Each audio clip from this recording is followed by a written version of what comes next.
श्री सच्चिदानंद सद्गुरु साईनाथ महाराज की जय। सद्गुरु भरद्वाज महाराज की जय। गुरुदेव दत्त।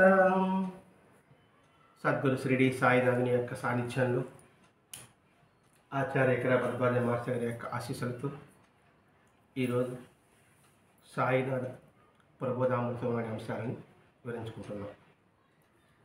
ఈ ప్రబోధామృతం అందించడం ముఖ్య ఉద్దేశం అనుక్షణం నిరంతరం సద్గురు యొక్క సన్నిధిలో ఉండడమే. అనుక్షణము సద్గురు యొక్క సన్నిధిలో ఉండడం అంటే నిరంతరము వారి యొక్క బోధలు, వారి యొక్క ఆచరణ నిరంతరము గుర్తించుకుంటూ జీవనయానం సాగించడం, అదే ఉత్తమ పని చేస్తుంది. మానవ జన్మకు సాధకత ఏమిటి? ఆత్మ సాక్షాత్కారం అన్నారు. మరి ఆత్మ సాక్షాత్కారానికి ఏం చేయాలి? నిజమైన సద్గురు ఎలా ఉంటాడో తెలుసుకోవడం మన కర్తవ్యం. లేక ఆత్మ సాక్షాత్కారం అని ఏ గురువు అంటే ఆ గురువు వెంట పడడానికి అవకాశం ఉంటుంది. నిజమైన గురువు ఎలా ఉంటాడో తెలుసుకోవడమే మన కర్తవ్యం. ఈ వాక్యం ఎక్కడుంది? సాయినాథ గ్రంథంలోనే ఉంది, ఉపదేశాల అధ్యాయంలో ఉంది. అందుకే బాబా నువ్వు ఎందుకు వచ్చిన పిడకలు ఏరుకోవడానిక అని కింద ఉంటుంది. అంటే వీటన్నిటి మనం గుర్తించవలసింది ఏంటి? సద్గురువుని ఆశ్రయించి తత్ఫలితం ఏమిటి? మృత్యువును జయించడానికే అని రాస్తారు మహర్షి గారు. వీటన్నిటికీ సారాంశం మనం తెలియాలంటే సద్గురు యొక్క నిజమైన తత్వం మీద మనం తెలుసుకోగలగాలి. సద్గురు ఏం చేస్తాడు, వారికి జీవిత ఆచరణ ఏమిటి అనే అంశం కులంకోసంగా మనం పరిశీలిస్తే తప్ప ఈ ఆత్మ సాక్షాత్కారము, ఈ ముక్తి పదం వంటి మాటలకే వ్యక్తమైపోతుంది. అంటే మానవ సాధకతం ఆత్మ సాక్షాత్కారం. ఆత్మ సాక్షాత్కారం అంటే ఏదో దేవుని దర్శించడం కాదు, నేను తెలుసుకోవడం.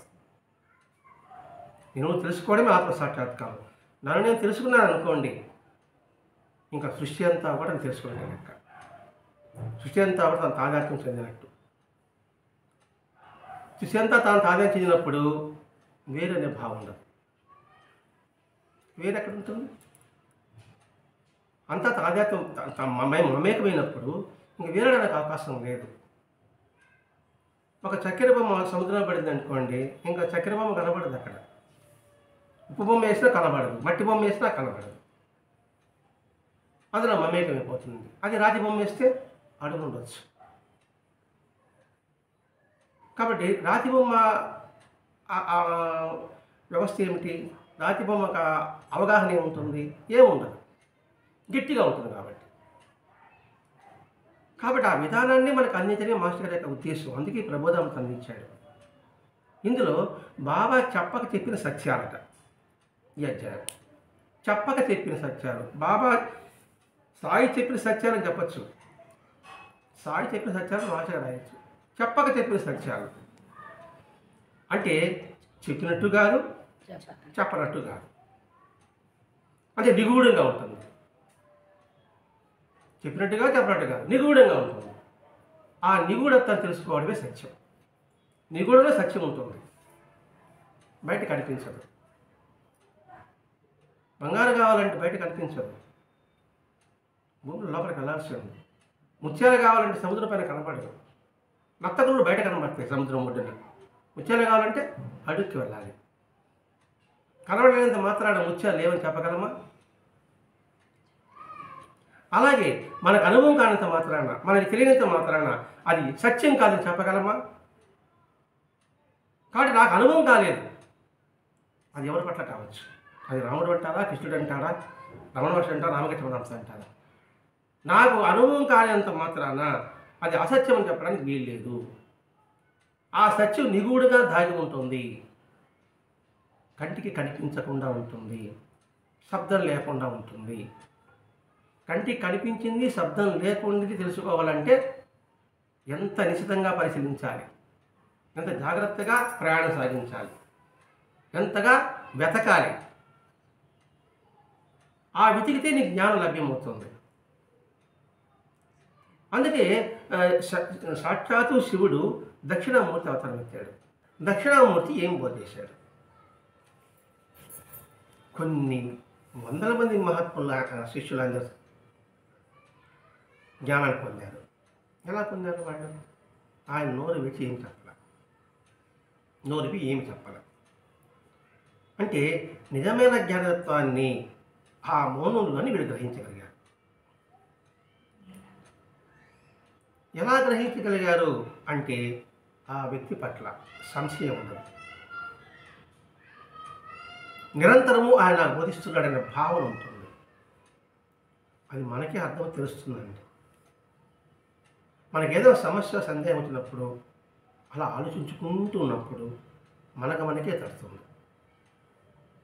అంటే మన మనస్సాక్షి సమాధానం చెప్తుంది. మనస్సాక్షికి రూపం లేదు. అది మౌనంగా మనం తెలిపినట్టుగా. అంటే సింపుల్గా మన అర్థం కావడం వివరించుకుంటున్నాం. అందుకే గురోస్తో మౌన వ్యాఖ్యానం, గురోస్తో మౌన వ్యాఖ్యానం, శిష్యాస్తు ఇచ్చిన సంశయ. గురువు యొక్క మౌనమే శిష్యుని యొక్క సంశయాన్ని తీరుస్తుంది అనే విషయాన్ని శాస్త్రంలో చెప్పబడి ఉంది. అది సాక్షాత్ దక్షిణామూర్తత్వంలో మనకి కనిపిస్తుంది. ఎందుకంటే సద్గురు ఆత్మనిష్టలో మౌనంగా కూర్చుని ఉంటే సశిష్యుల సంశయాలని వాటికవై సంశయిపోయావట. శిష్యుల సంశయాలని చెప్పలే, సశిష్యుడు అని చెప్పాడు మన ఇక్కడ. సశిష్యుడు అంటే వాళ్ళ జిజ్ఞాస నిజాయితీ ఉండాలి, వాళ్ళ అన్వేషణలో ధర్మం ఉండాలి, తెలుసో తెలీదో అని తెలుసుకోవాలని ఉండకూడదు. గురువుగారు తెలుసో తెలియదని పరీక్షిస్తూ ఉండకూడదు. అందులో సశిష్యుడు సంశయాలు మాత్రమే తీరుతాయి, సమసిపోతాయి. తీరుతాయి కూడా సమసిపోతాయి. అంటే ఇంకా సంశయమే ఉండదు. ఎవరు? సద్గురు ఆత్మనిష్టలో మౌనంగా కూర్చుని ఉంటే. సద్గురు ఆత్మనిష్టలో ఇప్పుడు చెప్పుకున్నాం. ఆత్మనిష్టలో తనలో తాను రమించుకుంటూ ఉన్నప్పుడు, ఆ రమించుకుంటున్నప్పుడు ఎదుటివాడి సత్య సంశయాలన్నీ కూడా దానంతటిదే సమసిపోతాయి.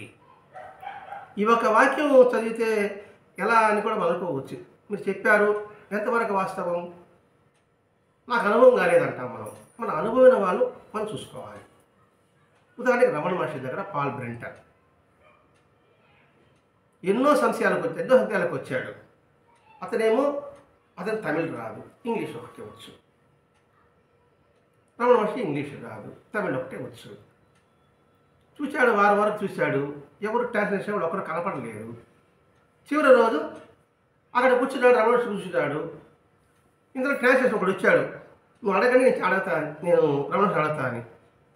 నేను నీకు చెప్పనవ్వలేదు, ఆయన అడగనివ్వలేదు, నా సంశయం తీరిపోయి అన్నాడు.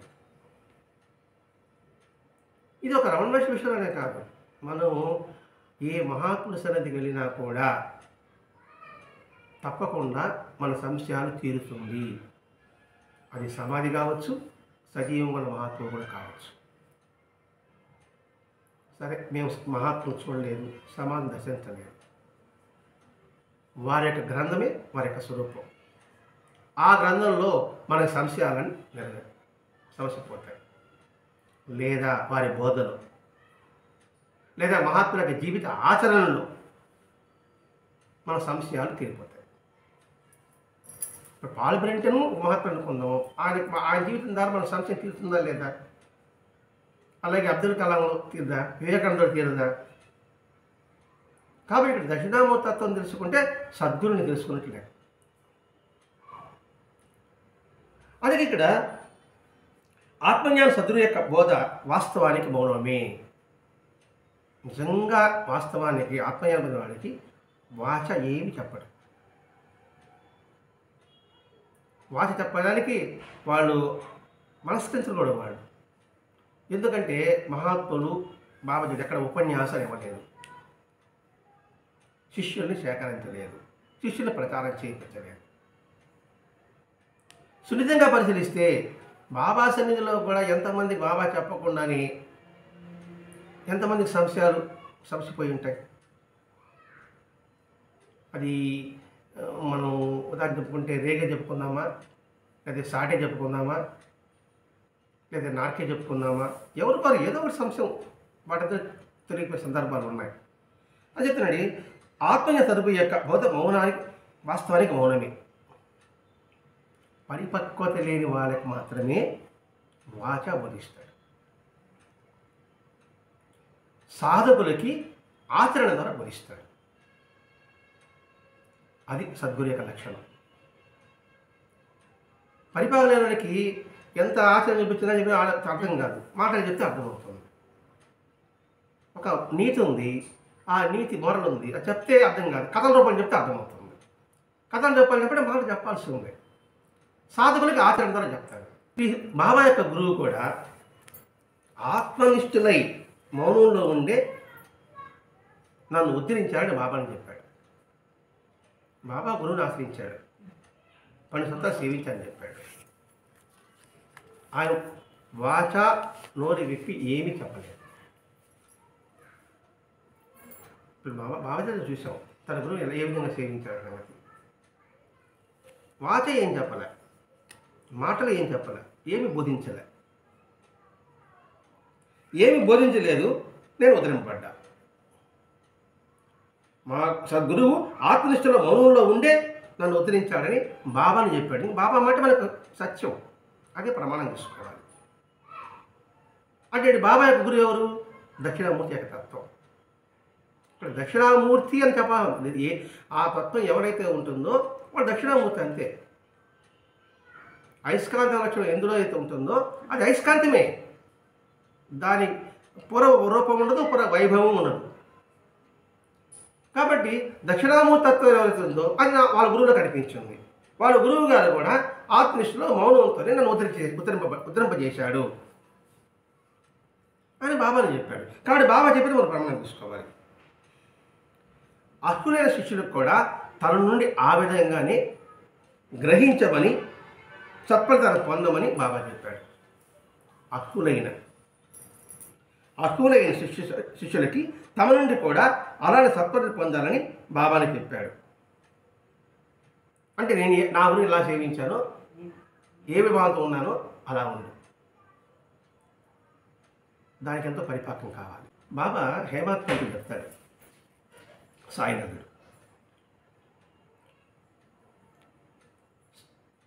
హేమాత్ పందికి శ్యామా ద్వారా మనకు విషయానికి ఇస్తాడు, సద్గురువుని ఎలా సేవించాలనే విషయంతో. అప్పుడు నా పద్ధతి అత్యంత ఆశ్చర్యకరం అంటాడు బాబా. నువ్వు శ్యామా దగ్గర ఏమి విన్నావు నాకు చెప్పు అంటాడు. హార్ట్ మోగుతూ ఉంటుంది, దగ్గర కూర్చోబెట్టాడు, అంతా వింటాడు. అంతా విని ఏం చెప్తాడు? నా పద్ధతి అత్యంత ఆశ్చర్యకరం, అత్యంత ఆశ్చర్యకరం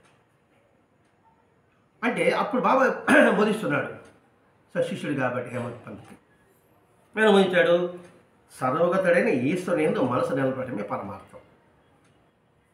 సర్వగతుడైన ఈశ్వరుని యందు మనసు నిలబడటమే పరమార్థం. సర్వగతుడు ఈశ్వరుని యందు మనసు నిలబడటమే మాట ఇదే ఉంది. సర్వగతుడైన ఈశ్వరుడు, సర్వగతుడు ఈశ్వరుడు. ఈశ్వరుడు అంటే శివుడు అనుకుంటున్నాం. శివలింగం అన్ని వైపుల నుంచి కూడా మనం పూజించుకోవచ్చు, ఏమైనా ఆయనకు అనుగ్రహం కలుగుతుందని చెప్తుంటారు. శివుడు అంటే శుభాలు కలిగించేవాడు. సర్వగతుడైన ఈశ్వరుడు, సర్వగతుడైన అంటే గతి ఆయనే.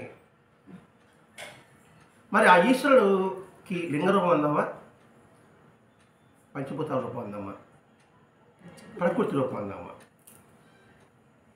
సర్వగతుడైన ఈశ్వరుడు మనసు నిలబడమే పరమార్థము. అదేంటి? ఈ సృష్టి అంతా కూడా భగవతత్వం ఉంది అంటే ఒకే చైతన్యం ఉంది, ఒకే భావం ఉంది, ఒకే శక్తి ఉంది అని నిరంతరం గుర్తుపెట్టుకోవడమే పరమార్థం. అది అందరికీ సాధ్యం కాదు. అందుకని బాబా ఏం చెప్పాడు? నగశక పరంగా చూస్తూ కూర్చోమన్నాడు. నగశక పరంగా ఆయన చూస్తున్నప్పుడు ఏమవుతుంది? ఆయన రూపం కాదు, ఆయన యొక్క జీవిత విధానం, ఆయన చెప్పిన బోధ. ఆ నగశక చూస్తూ ఉన్నాం అనుకోండి, మన ధ్యాస అంతా చూడడంతా కలిసి నేననే భావన నిలబడిపోతుంది. ఆ మాట బాబా చెప్పాడు. శుభబంధ కలిసి నేను అని బాబా చెప్పాడు. నేను అన్ని జీవ రూపంలో కూడా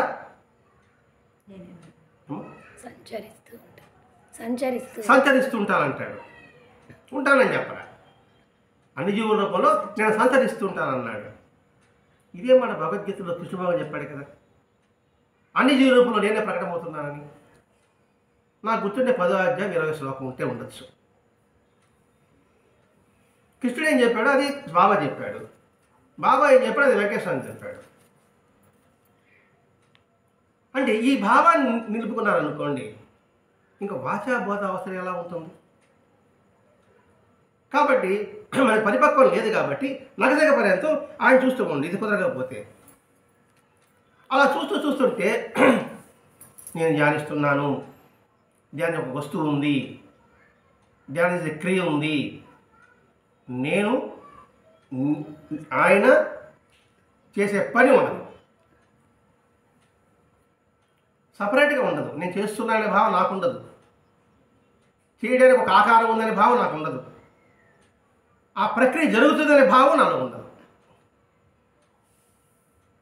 ఎప్పుడు నిరంతరము ఆయన సరసరి చూస్తూ ఉన్నప్పుడు, ఆయనలో మమేకమైనప్పుడు ఇంకా వీడనేవాడు ఎక్కడ ఉంటాడు, ఆయనవాడు ఎక్కడ ఉంటాడు, ప్రక్రియ అనేది ఎక్కడ ఉంటుంది, అంతా ఒకటైపోతుంది అన్నమాట.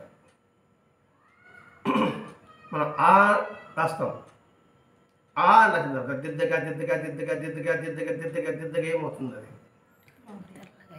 మొత్తం అసలు ఆ రూపం కనబడదు, మొత్తం తెలుపు వచ్చేసేది. తెలుపు విభూతి, సత్యం అది.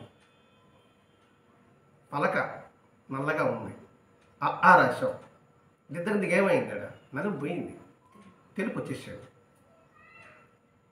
అంటే అంతకుముందున్న రూపం పలక పోయింది, దిద్దేవాడు లేడు, దిద్దబడే తత్వము లేదు అనే భావన మనం అర్థమని చెప్పుకుంటున్నాం. ఇది సరిపోయిన పోలికని కాదు, మనం ఉండే భావనకు అర్థమయ్యే రీతిగా అట్లా అటువంటి స్థితి పొందమని బాబా యొక్క లీలలన్నీ చెప్తున్నాయి.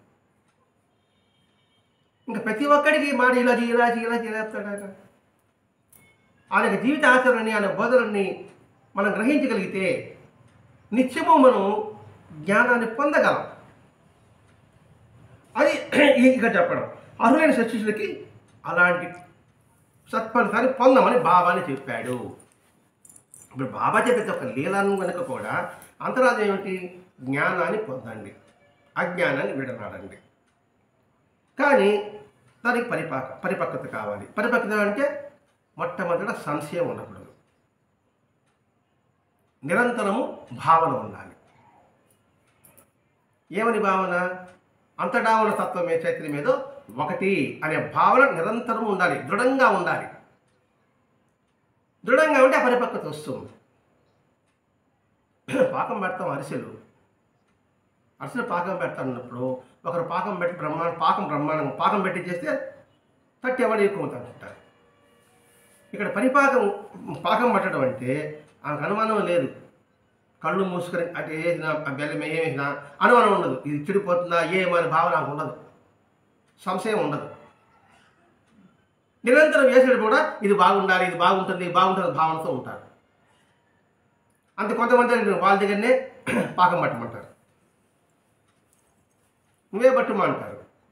ఎందుకండి? అందులో ప్యూరిఫై అయిపోయారు. మనసు చూపు ఎక్కడున్నా సరే చేసే పనులు మాత్రం నిశ్చలత ఉంటుంది. అందుకే పరిపాకం అంటే పాకం పదం అంటే అందులో పాకంలో పదం వచ్చింది కాబట్టి పాకం చెప్పాల్సి వచ్చింది. పరిపాకం కావాలి. గుప్తంగా ఉండిపోయిన ఆ గురువుకు సాయి ఒక్కడే సశిష్యుడు కాగలిగాడు. మరి బాబా గారి గురువు ఏమన్నా వ్యక్తమయ్యాడంటే ఎక్కడా లేదు, ఒక కూలివాడు కనబడ్డాడు అంతే. మళ్ళీ ఆయన గురించి ప్రస్తావనే లేదు. మరి అటువంటి ఆయనకి బాబా ఒక్కడి శిష్యుడు కాగలిగాడు. మరి బాబాకి అని ప్రశ్న ఎవరు కూడా వేసుకోలేదు.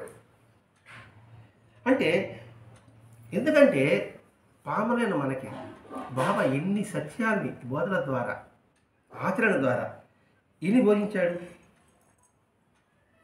నేను సాయినాథ గ్రంథం బాగా చదివానంటున్నాను. ఆయన గురించి బ్రహ్మాండ సత్సంగా చెబుతుంటే అంటున్నాను. ఎంత మేరకు నేను అర్థం చేసుకున్నాను, అవగాహన చేసుకున్నాను, అనుభూతి పొందాను.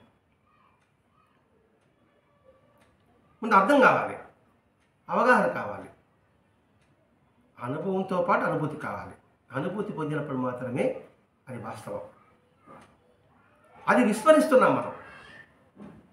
అలా అది విస్మరించడం వల్లనే మొట్టమొదటి మూర్ఛుడిగా ప్రారంభించాం మనం, అన్వేషణ ప్రారంభించాం, భక్తులు అనుకుంటున్నాం. ఎన్నో భ్రమల విషయాల్లో మనం చిక్కుపడిపోతున్నాము. ఇది ఒక మందు అండి. ఈ బోధామృతం ఒక మందు. ఇది మూర్ఛులుగా ప్రవేశిస్తున్నాం, తెలుసుకోవాలని భక్తులుగా అంటున్నాం. భక్తులుగా అనుకుంటూ ఎన్నో భ్రమల విషయాల్లో మనం చిక్కుపడిపోతున్నాం. ఏమిటి ఆ భ్రమ?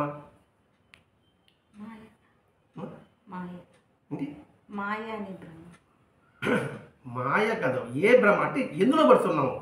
పిల్లి అంటే మార్జాలం, మార్జాలం అంటే పిల్లి అని కాదు. భ్రమ, భ్రాంతి, లేనిది ఉన్నది, ఉన్నది లేదు.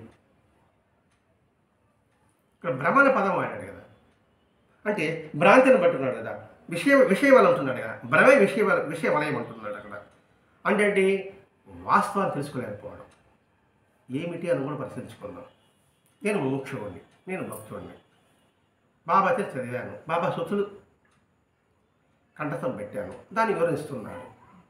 వివరిస్తున్నప్పుడు ఎక్కడక్కడ బాబాలో నేను అనే భావన బాబాని ఎక్కడికి కనపడిందా? ఇప్పుడు నేననే భావన కనపడిందంటే నేను భ్రమలో పడ్డా. నేను ఎలా చెప్పగలిగాను? నాకేమైనా తెలుసు అసలు? ఇంతకుముందు నా స్థితి ఎలా ఉంటుంది, నా జీవితం ఎలాంటిది అని ఆలోచించాను అనుకోండి, నేను భ్రమలో పడాను. అబ్బా నేను చదువుకున్నాను, నేను నేర్చుకున్నాను, ఇంతకుముందు చెప్పుకుంటున్నాను అంటే నేను భ్రమ. అది విషవలయం అన్నాడు మన. ఎందుకు విషవలయం అన్నది అన్నాడు అక్కడ? ఆ భ్రమలు ఏమవుతాము? జనాన్ని చేకూరుతారు. ఆ జనకున్నటువంటి జన సమీకరణ సాధన కుంటుపడిపోతుంది. ఎంతసేపు నా యొక్క గొప్పతనం చెప్పుకోవడానికి నేను ప్రయత్నం చేస్తా, ఆ విషయంలో చిక్కుపడతాడని హెచ్చరిక చేస్తున్నాడు ఇక్కడ మాస్టర్ గారు. ఇక్కడ అంతేకాకుండా బాబాజీ ప్రతి ఒక్కరిని మానవత్వంతో చూడమన్నాడు. మరి చూడగలుగుతున్నానా? ఆయన చరిత్రను బాగా వంటబెట్టుకునేసాను నేను. ఎదుటి వాడిని కించపరిచే విధంగా నేను మాట్లాడగలుగుతున్నానా? నా గొప్పతనాన్ని చాటుకోకుండా ఉండగలుగుతున్నానా? బాబా ఎక్కడ గొప్ప చాటుకున్నాడా? ఇది మనం ఇక్కడ గుర్తించాల్సింది. ఇదేంటి? మొట్టమొదటి ఏమో ఆయన ఆశ్రయించాం, ఆయన చెబుతూనే ఉన్నాడు అని ఆ ఆశ్రయం ద్వారా. ఇప్పుడు ఇలా నడుచుకొని చెప్తున్నాడు అక్కడ. నానాసాహెబ్ విషయం కావచ్చు, మహాసాహెబ్ విషయంలో కావచ్చు. మరి ఆయన తెలుస్తూనే ఉన్నాడు, చూస్తూనే ఉన్నాం. చూస్తూనే ఉండవు కూడా ఇక్కడ వేరు భావన ఏర్పడుతుంది. నేను అదుకుడనే భావన ఏర్పడుతుంది, నేను గొప్పనే భావన ఏర్పడుతుంది. సాయి సాంప్రదాయమే. అందరూ కూర్చున్నాం, ఒక ఫంక్షన్ చేస్తున్నాం. ఆ ఫంక్షన్లో నేనే చేస్తున్నాను, నా చేత చేయబడుతుంది, ఈ మూడిటి ఏది ఉంది? నేనే చేస్తున్నాను అనేది నాకు ఉంది. మరి నేనే చేస్తున్నా అన్నప్పుడు ఇంకా అది విషయమనేం కదా అది. అంటే బాహ్యంగా లేకపోయినా నేనే చేస్తున్నాను అండి, ఇప్పుడు బంధమే. ఈ నేనే చేస్తున్నా, ఈ పుణ్యాన్ని అనిపించడానికి మళ్ళీ నేను జన్మించాలి మరి నేను. మరి అది విషయమేం కదా. అందుకని దాన్ని చిక్కుపడుతున్నారు. అలా చిక్కుపడుతూ కూడా ఇతరుల పెడమార్గం పట్టిస్తున్నారు.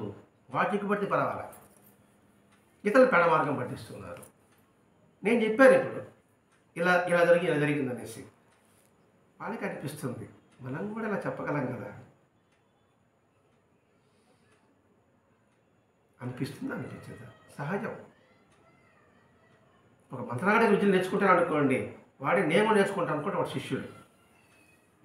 మరి ఎందుకు ఇన్ని గ్రూపులు వస్తాయి? ఎందుకు గ్రూపులు వస్తాయి? వాడు పెడదార పట్టడం వల్ల, పెడదార పట్టించడం వల్ల అంటే అజ్ఞానం బోధించడం వల్ల, జ్ఞానాన్ని చెప్పలేకపోవడం వల్ల ఇటు వీడు తిడుతున్నాడు, వాడు తిడుతున్నాడు. వాడికి అటువంటి ఆలోచన వస్తుంది.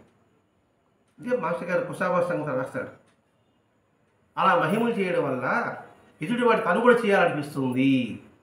నేను మహిమలు చేయడం, నేను పెడదార పట్టడం, అలా చూపించడం, ఎదుటివాడిని పెడదార పట్టించడం. నేను భ్రష్టుడే కాదు, ఇతరులు భ్రష్టులు చేస్తున్నా. ఇప్పుడు ఒక సత్యం ఉందండి, దానికి సరసా చెప్పుకుంటున్నాం. కోపగించుకోకూడదు అని చెప్పారు మీరు. నేనేమంటాను, ఎవరికి కోపం చేసుకోరండి?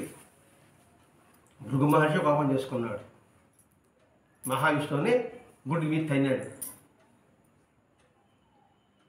మరి మన కోపం సత్యం ఉంది అని అన్నా అనుకోండి, వీడికేమనిపిస్తుంది? నిజమే కదా, సహజం ఇది, తప్పే ఉంది.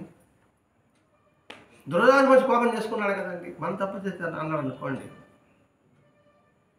నాకు అర్థం కాదు, నేను తప్పుదారు పెట్టా, ఇది కూడా తప్పుదారు పడిస్తాను. పోనీ నా వల్ల పెట్టుకుంటే గమనించి పర్వాలేదు. అబద్ధం ఎవరు చెప్పరండి? ధర్మం అసలు వీలవుతుందా అండి అంటే ఎలా ఉంటుందండి? అది ఇక్కడ చెప్తున్నాడు. ఇప్పుడు నేను రాముడు పూజించవచ్చు, కృష్ణుని పూజించవచ్చుగా, ఎవరైనా ఏ మహాత్ముని పూజించవచ్చు కాక, ప్రతి ఒక్కడు ఎవడో కూడా కృష్ణదేవం ఉంటుంది వాడికి. దేవుడు లేడనే వాడికి కూడా వాళ్ళ నాన్న మీద ఇష్టం ఉంటుంది. నాస్తికుడు వాడికి నాన్న మీద ఉంటుంది, వాళ్ళ అమ్మ మీద ఇష్టం ఉంటుంది. మరి అమ్మ నాన్నకి వ్యతిరేకంగా వాడు పనిచేస్తే ఎట్లా ఉంటుంది? అమ్మ నాన్న మంచిగా చెప్తారు అనుకోండి, ఉండమ్మా ఎవరమ్మా ఇలా ఉండదే అని చెప్తారు లేదండి. అంటే వాడు చెడిపోడు, వాడు ఇతడు వాడు చెడిపోతున్నాడు. అందుకని ఇక్కడ మాస్టర్ చెప్తున్నాడు, ఇక్కడ వాడు భ్రష్టుడేమే కాకుండా ఇతను పెడమాన పట్టిస్తున్నాడు. భగవంతుడు చేరడానికి ఎన్నో మార్గాలు ఉన్నాయి. బాబా చెప్పడం మాట, భగవంతుడు చేరడానికి ఎన్నో మార్గాలు ఉన్నాయి. తమను సేవించడం కూడా ఒక మార్గం. కానీ ఈ మార్గంలో పుల్లు ఎలుగుముట్లు ఉంటాయి. కానీ గురువు తోడుంటే నువ్వు గమనించగలవు. ఇక్కడ బాబా చెప్పాడు. అంటే అండి గురువుని ఆవశ్యకత చెప్తున్నాను ఇక్కడ. అంటే వీటన్నిటికీ మూలం ఏంటి? మౌనంతో బోధించే గురు దక్షిణామూర్తత్వం తన గురువులో ఉందని బాబా తెలియజెప్పడం ఒకటి. అటువంటి తత్వం పొందగలగాలంటే నేను పరిపాకం కావాలి. నేను పరిపాకం లేకపోతే నటిసగపడంగా నన్ను చూస్తూ ఉండు, నన్ను ఆశ్రయించు. ఈ మార్గంలో పురుడు సింహాలు ఉంటాయి, అంటే కష్టమైన మార్గం. తోడున్నాడు అనుకోండి గమ్యించారు. అంతే కష్టమైన మార్గం స్వర్గం, సులభమైన మార్గం నరకం. బైబిల్లో యేసుక్రీస్తు చెప్పాడు. ఎన్నో మార్గాలు ఉంటాయి, ఇది కూడా ఒక మార్గమే. ఈ మార్గాలు వెళితే పురుడు సింహాలు కనబడతాయినా తోడుంటే నువ్వు గమ్యం చేరగలవు. వాటి తడుపును గమ్యం చేరాలంటే గురువుని ఆశ్రయించమని ఇక్కడ బాబా చెప్తున్నాడు. ఇక్కడ సింహాలు పురులు అంటే సిద్ధులు కావచ్చు, మహిమలు రావడం కావచ్చు, అవి కబళించేస్తుంది మనల్ని. గురువు తోడని అనుకోండి, మరి అటువంటి ప్రదర్శన చేయబాకరా. ఎక్కడో దూరాన్ని తగులు పడతామంటే ఒక భక్తుడు చెప్తా అంటే, ఎందుకు ఆ వ్యాస ప్రదర్శన ఆసక్తిగా చూస్తావు అన్నాడు కదండి. ఎందుకు హెచ్చరిక చేశాడు? అది వచ్చాడు కాబట్టి ఇవన్నీ కూడా కొన్ని మాటల్లో చెప్పాడు, కొన్ని ఆచరణలు చెప్పాడు, కొన్ని మౌనంగా బోధిస్తున్నాడు. ఇక్కడ ప్రత్యక్షంగా గురువు లభ్యమైనప్పుడు వారి ఆజ్ఞ అనుసరించడం. ప్రత్యక్షంగా గురువు లభ్యమైనప్పుడు ఆజ్ఞ అనుసరించడం, లేనప్పుడు గురువు యొక్క బోధనను ఆచరణను అనుసరించాలని దీని భావం. సద్గురు ప్రత్యక్షంగా లభించినప్పుడు వారి ఆజ్ఞను అనుసరించడము, లేనప్పుడు వారి బోధనను వారి జీవిత ఆచరణని అనుసరించడమే దీని యొక్క భావం. అంటే సాధనలో ముందుకు పోతున్నాం, మనకు కష్టం ఉంది, నష్టం వస్తూ ఉంటుంటుంది. దాని గురువుని నువ్వు పట్టుకో. గురువు నాకు ఇప్పుడు ఎవరు లేరండి, గురువు అంటే మహాత్ముడు అనుకుంటాం, లేదా మహనీయుడు అనుకుంటాం. వాడి జీవితాన్ని ఆచరణగా పెట్టుకో, వారి సూక్తులు గట్టిగా పట్టుకో. అలా కాదు. ఇప్పుడు ఏంటంటే ప్రత్యక్షంగా గురువు కావాలనే తపన, గుబులు, తపన కాదు, తపన అని చెప్పకూడదు, గుబులు. ఆ గుబులు కలగడం వల్లే అనేక మంది నకిలీ గురువులు బయట వస్తున్నారు. నువ్వు తెలుసుకోవాలని అంటే గురువే అవసరం లేదు, శరీరమే అవసరం లేదు. మనం దేని ద్వారా కూడా సత్యాన్ని గ్రహించగలం. ఏకలవ్యుడు గ్రహించలేదా? ద్రోణాచార్యుడు నీకు విద్య నేర్పాలంటే బొమ్మను పెట్టుకున్నాడు కదా, మరి గ్రహించాడా లేదా? అందుకే అవధూత 24 గురుచేతులు 24 గురువుల నుంచి జ్ఞానాన్ని పొందాడా లేదా? నేను దానిని ఆత్మజ్ఞానాన్ని పొందాను, లోక శ్రేయస్సుకని నేను చెప్తానని చెప్పేసి ఆ అవధూత చెప్పలేదా? అవధూత తెలుసుకోవాలని జిజ్ఞాస ఉండాలనే, కానీ శరీరంతో అవసరం ఏముంది? శరీరంతో అవసరం లేదు. నువ్వు ఏం చూసినా, ప్రకృతి ఎక్కడ చూసినా కూడా సరే అద్భుతమైన నీకు బోధ జ్ఞానం కలుగుతుంది. మరి అలా జ్ఞానాన్ని పొందిన వాళ్ళు ఎంతమంది మహాత్ములు ఉన్నారు? కాబట్టి వారి యొక్క జీవితాన్ని ఆదర్శంగా తీసుకో, వారి యొక్క సూక్తుల్ని, వాళ్ళ యొక్క మాటల్ని ఆదర్శంగా తీసుకో. వివేకానంద మాటలు ఆదర్శంగా తీసుకో. వివేకానంద చూడలేదు, మరి వివేకానంద చెప్పిన ఉపన్యాసాలు ఉన్నాయి, దాన్ని ఆదర్శంగా తీసుకోకూడదా? తీసుకోవాలంటే కొంచెం కష్టపడాలా, చదవాలా, ఆలోచించాలా. ఎవరికి వచ్చిన గొడవ, ఇంత గొడవ నాకు ఎందుకంటే, ఎవడోడు కాలు పట్టుకుంటా వాడు ఇచ్చేస్తాడు. ఎలా ఇస్తాడో ఆలోచించాడు. అది ఇప్పుడు మైనస్ పాయింట్. ఎలా ఇస్తాడు? ఒక వస్తువు కొనాలంటే దాని దగ్గర మూల్యం మనం చెల్లించాలి కదా. మరి ఆత్మజ్ఞానం పొందాలంటే ఎంత కృషి చేసి ఉంటాడు. మరి ఆ సాధన నువ్వు చేయకూడదు, ఎలా ఊరికి వస్తుంది అని ఆలోచన లేదు. ఇక్కడ భరద్వాజ భాష ఉద్దేశం ఆలోచన తత్వాన్ని పెంచడమే మాస్టర్ గారి యొక్క ఉద్దేశం. ఈ సాధన సంగతి పక్కన పెట్టు, జ్ఞాన సంగతి పక్కన పెట్టు, ముందు ఆలోచించు అసలు. ఆయన చెప్పడం మాస్టర్ గారి యొక్క ఉద్దేశం. ఇప్పుడు సాయి భౌతికంగా పరోక్షం, ప్రత్యక్షం లేడు సాయి ఇక్కడ. ఇప్పుడు సాయి భౌతికంగా పరోక్షంగా ఉన్నాడు కనుక మనకేది శరణ్యం? ఆయన యొక్క బోధలు, ఆయన యొక్క జీవిత ఆచరణ. ఆయన యొక్క బోధలు, ఆయన యొక్క జీవిత ఆచరణ ద్వారా నువ్వు గమ్యం చేరగలవు. అంటే ఏంటి? ఆయన జీవితమే మనం చదువుతున్నాం అంటే మౌనంగానే ఆ జీవితం ద్వారా నేను బోధిస్తున్నాడు ఆయన. ఆయన మాట్లాడిన మాటలు మనం ప్రత్యక్షంగా వినలేదు, కానీ ఆ మాటలో ఆంతర్యం మన సంశయాన్ని నశింపజేస్తుంది, తీసిపారేస్తుంది. కాబట్టి ప్రస్తుతం మనకేం శరణ్యం? మహాత్ముల యొక్క బోధలు, వాళ్ళ యొక్క జీవిత ఆచరణ. ఇక్కడ బాబాని బాబాగా చెప్పుకుంటున్నాం. మనం సరైన గమ్య మార్గంలో పోవాలంటే, సత్యాన్వేషణ కావాలంటే, సత్యాన్ని తెలుసుకోవాలంటే మహాత్ముల యొక్క బోధనని, వారి యొక్క జీవిత ఆచరణకి మనకి ఇదే శరణ్యము. అందుకే మాస్టర్ గారు పారాయణము చెప్పాడు, మహాత్ముల గ్రంథాన్ని అందించాడు, సద్గోష్ఠి చెప్పాడు, సత్సంగం ద్వారా తెలియజేసుకోమన్నాడు. ఇట్లా ప్రతి ఒక్కటి మనం ఆలోచించగలిగితే గురుస్తు మౌనవ్యాఖ్యానం, శిష్యునికి సంశయాలు తీరిపోతుంది. ఇక్కడ గురువు అంటే స్థూల రూపం కాదు, ఇది మా గుర్తుపెట్టుకోవాలి. ఇక్కడ మనం ప్రకృతి అంతా బాగుంది చూడగలిగితే నీ యొక్క సంశయాలన్నీ కూడా తీరిపోతుంది చూడగలిగితే. అదే బాబా అంటాడు, రాముడు ఎక్కడ లేడు, చూడగలిగితే అంతటా ఉన్నాడు అన్న ఒక డాక్టర్ రామభక్తుడికి. దాని అర్థం ఏంటి? రామభక్తుడు నువ్వు, రాముడు అంటే ధర్మం, రామో విగ్రహం ధర్మ. నువ్వు చూడగలిగే ధర్మం అంతటా కనబడుతుంది, నువ్వు చూడలేదు కాబట్టి ఈ వేషంలో రాముడు లేడు అనుకున్నాను,